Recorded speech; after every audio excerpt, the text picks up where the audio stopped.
Hi, I'm covering the chapter on corrective feedback. I'm going to discuss some challenges relative to our students and also, the different kinds of corrective approaches that we might take, and finally, form-focused instruction. So beginning with kind of an overview of our student, they come into the classroom with their first language, and that influences their understanding of the second language, and there's overlap, and so that's called interlanguage. So we need to acknowledge that there's going to be a lot of challenges. We should let students know that it is perfectly normal in learning a new language to make errors, and that's okay. That's not a big deal. It's okay and it's normal. It's kind of let them know that up front. It's important not to be too harsh on our feedback or single people out to the point where they stop participating. That's important to remember. And then it's important that intelligibility, that students want to be understood, that generally they do want correction, and that we need to support them so that they are understood and that they can be understand and be understood. That's really important in their language. So I'm going to go through the different approaches. First, there is clarification, and I'll put this at the same time. So clarification would be to ask a question that allows the student to notice that maybe they made an error and that they can correct it. So you could ask something like, did you say 1-6 or did you say 6-0? So just have them kind of revisit what they did. And then there is explicit correction, which is, no, that's not correct. In the past tense, we want to say ate, not eat. So that would be an explicit correction. And then elicitation, which would be, elicitation would be kind of a prompt. How do you say that in English? What, how might you say that differently? And then we have metalinguistics, which is kind of the metacognitive piece of it. A step back. What's the big picture? And let's look at this beyond this particular mistake. Let's look at this in terms, or this error. Let's look at this in terms of the underlying rules, the principles behind this. So, for instance, yesterday I had a student that didn't put a verb in, which was the example they gave in the book.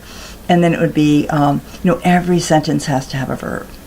So take a look at your sentence. Remember, we can't have a sentence without a verb. And then we would have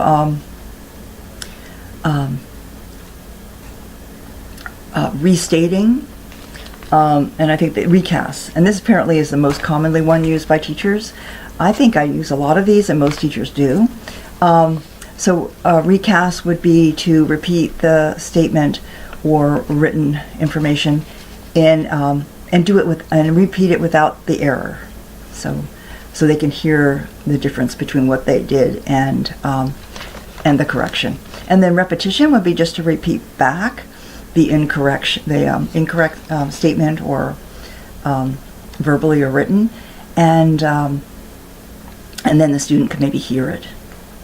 So finally, form-focused instruction is kind of how we integrate. We want students to notice. It's really important to notice form. And there's a couple of different ways you can kind of do this in the planning process. One is to focus on form, which would be to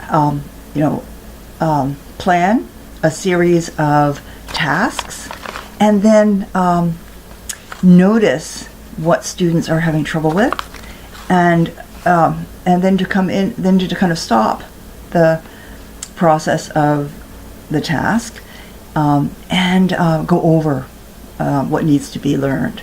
Like really have that in the moment understanding of student need, and then address that. So an example here is, you have task 1, task 2, and then you have teacher intervention, and then we come back to task 2 after, kind of working on the particular area that needs attention, and then go back to task 2, and then finally to task 3.